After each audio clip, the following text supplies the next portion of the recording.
Hello students, I am Sumit. मेरे channel में आपका बहुत बहुत स्वागत है। आज के हम वीडियो में क्वेश्चन नंबर 2 से हम स्टार्ट करेंगे। क्वेश्चन नंबर 1 जो था वो मैंने इससे पहले वाले वीडियो में बनाया हुआ, बट ये देखो ये क्वेश्चन रिपीट हुआ है। मैंने आपको पहले ही बताया था कि मेरे जो वीडियोज़ जो मैं लेक्चर्स बनाता हूँ उसमें जो भी मोस्ट इम्पॉर्टेंट क्वेश्चन होते हैं उसका ही वीडियो बनता है। तो ये लेक्चर का ये क्वेश्चन का पहले भी मैंने वीडियो बनाया था, फिर से रिपीट हुआ है क्वेश्चन। तो ये मेरा आपको सॉल्यूशन इसका मिलेगा लेक्चर नंबर 29 में, या तो आप सर्च करना समर 2019 पार्ट 4, तो भी आपको उसमें सॉल्यूशन मिलेगा।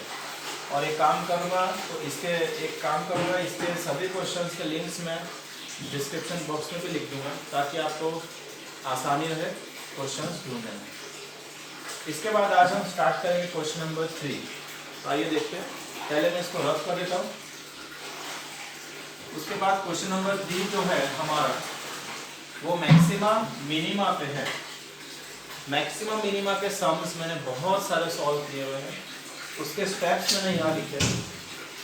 हम पहले क्वेश्चन देखते हैं, फिर स्टेप्स के हिसाब से हम उसको सॉल्व करेंगे। देखिए, सबसे पहले मैं क्वेश्चन लिखता हूँ। Third number, find maximum and minimum value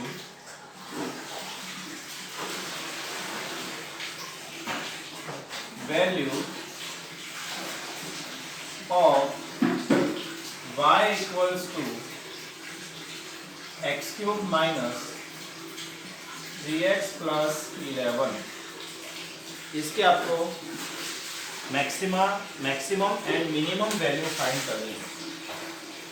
तो अभी आइए देखें। सबसे पहले स्टेप नंबर 1 में हमें करना है फाइंड f डैश x।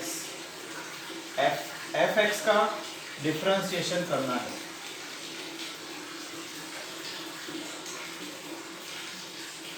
तो देखो, सबसे पहले आपको ये देखना है कि f of x क्या है, तभी उसका डिफरेंशिएशन करेंगे। और एक बार डिफरेंशिएशन करेंगे तो एक बार डैश आता है, दो बार डिफरेंशिएशन करेंगे तो डबल डैश हमारे आता है। तो सबसे पहले एफ एक्स क्या है, ये जो क्वेश्चन है ना, उसी को हम एफ ऑफ एक्स बोलते हैं। तो मैं लिखता हूँ यहाँ पे x cube minus 3x plus 11 is F dash x. अब इसका हम डिफरेंशिएशन करेंगे। तो स्टेप नंबर 1 में दो चीज़ें करनी है। सबसे पहले हम करते हैं एफ डैश एक्स क्या आएगा, इसका डिफरेंशिएशन करना है। तो मैं यहाँ पे डी बाई डी एक्स लिख दूंगा पहले, और ये पूरे टर्म को मैं ब्रैकेट के अंदर लिखूंगा 3x plus 11। Now D by d x x cube के साथ मल्टीप्लाई होगा, फिर D by d x minus 3x के साथ मल्टीप्लाई होगा,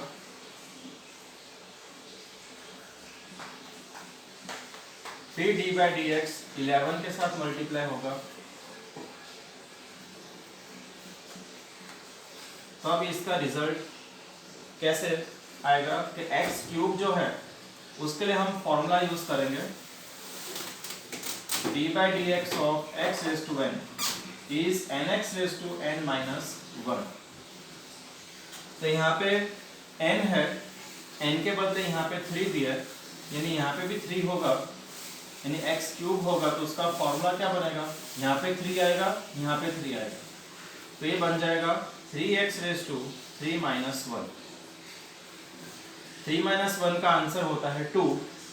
तो मैं यहाँ पे 2 लिखता हूँ, माइनस साइन है इसलिए माइनस 3x। अभी इसमें हमें कांस्टेंट के साथ वेरिएबल मल्टीप्लिकेशन में है, यानी वेरिएबल को हम आगे लेके आएंगे। तो ये 3 आगे आ गया।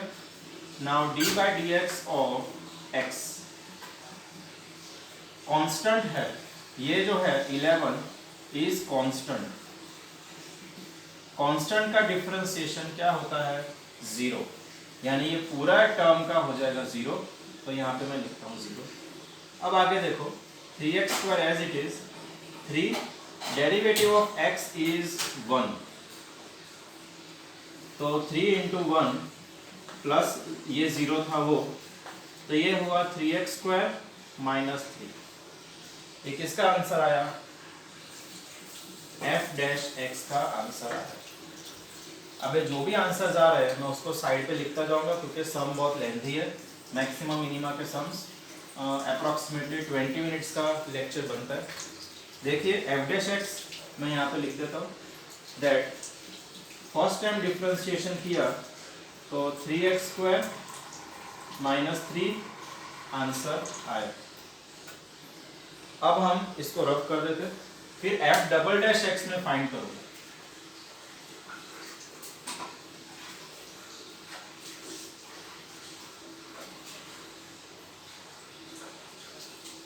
तो f' जो है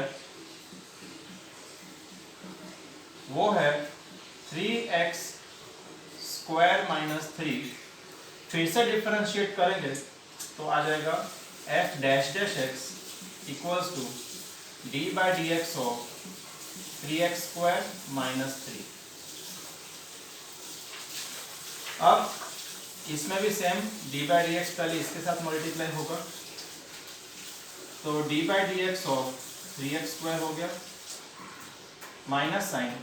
अब d/dx 3 से मल्टीप्लाई होगा तो d/dx ऑफ 3 हो गया। अब फिर से देखो कांस्टेंट के साथ वेरिएबल है तो कांस्टेंट टर्म आगे आ जाएगा, सो 3 आगे, तो d/dx ऑफ x² हुआ माइनस डेरिवेटिव ऑफ कांस्टेंट। इधर भी कांस्टेंट है पर कांस्टेंट x के साथ मल्टीप्लाई है। अगर कांस्टेंट x के साथ मल्टीप्लाई होता है या तो किसी और वेरिएबल के साथ होता है मल्टीप्लिकेशन में तो कांस्टेंट आगे जाता है, जीरो नहीं होता। पर अगर कांस्टेंट अकेला है, इसमें कांस्टेंट सिंगल है, उसके साथ वेरिएबल नहीं है, तो ये हो जाएगा जीरो। यानी कि इसको हम लिखेंगे जीरो। सो 3, अभी x² का differentiation according to this formula, यहाँ 2, यहाँ 2, यहाँ 2, so it will be 2x raised to 2 minus 1. 2 minus 1 means उसका आंसर आएगा 1। पर जैसा कि आपको मैंने पहले भी बताया, पावर में 1 नहीं लिखते, इसके पावर में कुछ नहीं लिखा तो आप अंडरस्टूड है कि अगर इसके ऊपर कुछ लिखा नहीं यानी 1 है, तो इसका आंसर आएगा 6x। यानी कि f'' जो है उसका आंसर आता है 6x। यानी कि हमारा जो स्टेप नंबर 1 में 2 चीज़ें फाइंड करनी थी, दोनों हमने ढूंढ लिए। उसका आंसर भी मैं यहाँ लिख रहा हूँ अलग से, ताकि जब मैं रब करूँगा तो मुझे जो डेटा चाहिए वो मुझे मिल जाए। क्लियर, समझ आया? स्टेप नंबर 1 में क्या किया? स्टेप नंबर 1 में f' ढूंढा और फिर f'' ढूंढा, ये 2 बार डिफरेंशिएशन कर लिया। अब स्टेप नंबर 2, चलो स्टार्ट करते हैं। स्टेप नंबर 2 में आपको लिखा है take f' equals to 0 and find x। तो f' इक्वल्स टू 0 करना है, तो मैं पहले लिखता हूं कि f' क्या है। f' इज, थोड़ा ऊपर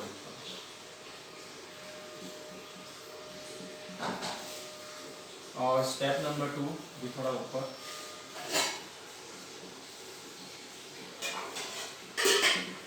f' है 3x² माइनस 3। f' को 0 करना है, यानी कि इसका वैल्यू 0 करना है, तो मैंने 0 कर दिया 3x² माइनस 3। अब पूरे इक्वेशन को हम 3 से डिवाइड करेंगे तो क्या आएगा, 0/3 0, ये 3 कैंसिल, 1 हो जाएगा, यानी 1 इंटू x², इसमें भी 1 हो जाएगा, -1। 0 को वो साइड लिखेंगे तो x² minus 1 will be equal to 0। अब 1 को मैं वहां भेजूंगा तो -1 है यहाँ पे, वहां जाके +1 होगा, so x² will be equal to +1। अब what will be the value of x?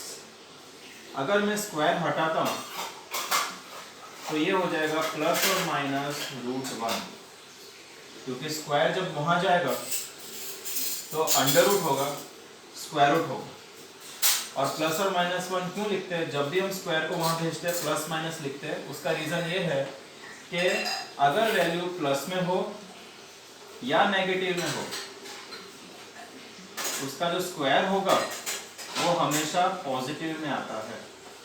तो अगर स्क्वायर मैंने हटा दिया, देखो स्क्वायर हटाने से पहले 1 सिर्फ पॉजिटिव में था, बट अब मैं स्क्वायर हटाऊंगा तो वो दोनों हो सकता है, नेगेटिव भी हो सकता है, पॉजिटिव भी हो सकता है। इसलिए मैंने यहाँ पे प्लस माइनस करके लिखा। Root of 1 is 1, square root of 1 is 1।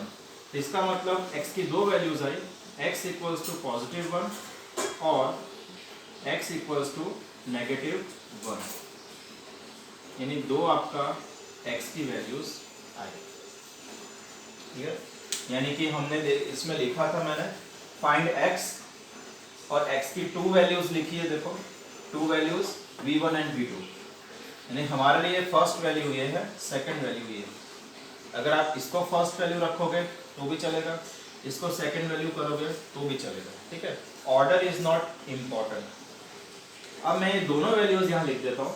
तो एक वैल्यू मुझे मिली है x इक्वल्स टू 1, दूसरी वैल्यू मुझे मिली है x इक्वल्स टू -1। ओके, इतना तो हमने ढूंढा, स्टेप नंबर 2 तक कर लिया। अब स्टेप नंबर 3 में पुट v1। अब v1 क्या है? वैल्यू 1, यानी हमारी ये वैल्यू 1 ये है 1। Put v1 in f'(v1) and check for maximum और मिनिमम। तो उसमें हम क्या करें? तो इसको मैं रब करता हूं।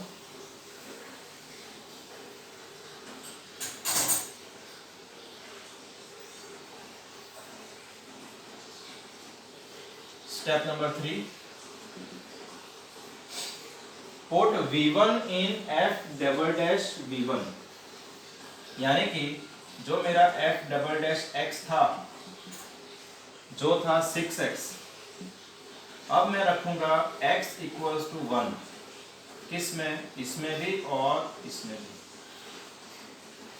क्योंकि v1 जो है वो वैल्यू इसमें डालनी है ब्रैकेट के अंदर। इसमें डालोगे फर्स्ट वैल्यू तो इसमें भी डालना पड़ेगा। ठीक है, और फर्स्ट वैल्यू हमारी ये है v1, जो मैंने स्टेप्स में लिखा है वो वैल्यू ये है। अब इसका क्या आएगा? f'(1) equals to 6 into 1 equals to 6। अब 6 पॉजिटिव है ये कि नेगेटिव है? दिस इज पॉजिटिव, तो मैं लिखूंगा ग्रेटर देन 0। और जब भी वैल्यू ग्रेटर देन 0 आएगी इसकी, तो x equals to 1 will give you minimum value। ये मैं आपको समझाता हूं इसका मतलब क्या है पूरा। Minimum value when placed in question। अब इसका मतलब क्या है कि आपका ये पॉजिटिव आया, दैट मीन्स ये जो वैल्यू है v1, वो अगर आप क्वेश्चन में रखोगे x के बदले, तो जो इसका आंसर आएगा वो मिनिमम होगा। अगर ये ग्रेटर देन 0 आता है तो आंसर मिनिमम आएगा, अगर ये वैल्यू क्वेश्चन में डालोगे तब। और अगर ये आंसर लेस देन 0 आता, यानी नेगेटिव आता, तो ये वैल्यू रखने से क्वेश्चन में आपको मैक्सिमम मिलता है। ध्यान देना, ग्रेटर देन 0 तो मिनिमम मिलता है उल्टा, और लेस देन 0 तो मैक्सिमम मिलेगा। ठीक है, सो आप अगर x इक्वल्स टू 1 क्वेश्चन में डालोगे तो आपको मिनिमम वैल्यू मिलेगा। तो क्या होगा मिनिमम वैल्यू, वो हम लोग फाइंड करते हैं। तो क्वेश्चन में डालते हैं y इक्वल्स टू, पहले मैं क्वेश्चन लिखता हूँ x³ माइनस 3x प्लस 11, उसमें put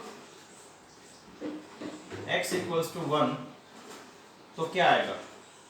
y will be equal to 1³ minus 3 into 1 plus 11, यानी 1 माइनस 3 प्लस 11।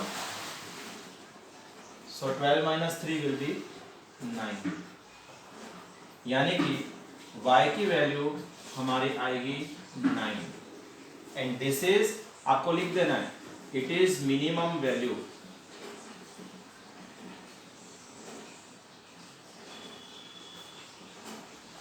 यानी जो आपको इसमें मिनिमम चाहिए था वो आपको इसमें मिल गया, that y equals to 9 is minimum value. मैं यहाँ पे लिख देता हूँ, y इक्वल्स टू 9 हमको मिला है, ठीक है। अब चेक भी कर लेना, एक हमने y ढूंढ लिया क्योंकि हमने एक फर्स्ट वैल्यू जो थी वो क्वेश्चन में डाली, उसका आंसर हमें मिला है कि भाई 9 है, ठीक है। अभी सेकंड वैल्यू हम इसमें डालेंगे और चेक करेंगे कि हमें आंसर क्या मिल रहा है, मिनिमम है या मैक्सिमम है। आप कंपेयर कर लेना, एक वैल्यू मिली y की, दूसरी वैल्यू भी y की मिलेगी। जब ये x इक्वल्स टू -1 आप क्वेश्चन में डालोगे, दोनों वैल्यूज को कंपेयर कर लेना। तो हमने जो लिखा है मिनिमम, कि ये 9 मिनिमम है, वो असली में मिनिमम ही रहेगा। हम चेक भी कर लेंगे, देखो। ओके, फिर हम स्टेप नंबर 4 करेंगे। फिर से रब कर देता हूं मैं।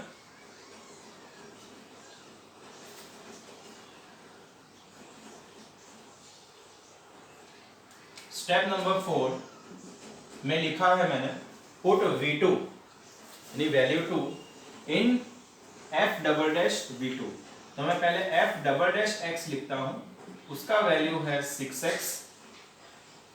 उसमें अभी मैं x इक्वल्स टू -1 जब डालूंगा, कहां डालूंगा, इधर भी और इधर भी, तो मुझे क्या मिलेगा, f double dash -1 equals to 6 into -1 equals to -6, और ये 0 से छोटा है, लेस देन 0। अब ये लेस देन 0 है, तो अगर ये वैल्यू आप इसमें डालोगे तो आपको मैक्सिमम मिलेगा। देखो मैं ऐसा ही लिखूंगा,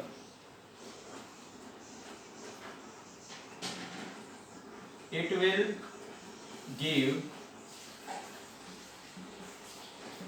maximum value when placed in the question, right. तो अभी हम इसको क्वेश्चन में डालेंगे। तो पहले मैं क्वेश्चन लिखता हूं, that y equals to x³ minus 3x plus 11 है। Now putting this value, x की वैल्यू जो -1 है उसको यहां भी डालूंगा और यहां भी डालूंगा। तो देखो क्या मिलेगा, -1 क्यूब माइनस 3 -1 प्लस 11, -1 का cube -1, -3 into -1 will B +3 and plus 11, और इसका आंसर आएगा 13। और आपको लिखना है कि इट इज मैक्सिमम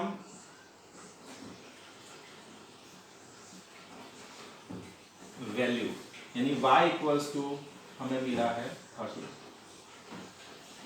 अभी आप देख लो, मैंने आपको बताया था सम सॉल्व करने के बाद आप कंपेयर भी कर सकते हैं। देखो यहाँ पे 9 था ना, उसमें हमने मिनिमम लिखा था, और ये 13 है, इसमें हमने मैक्सिमम लिखा है, ठीक है। और वैसे भी आपको पता है 13 ज़्यादा है, 9 कम है। तो इस तरह से आपको ये सम्स को सॉल्व करना है।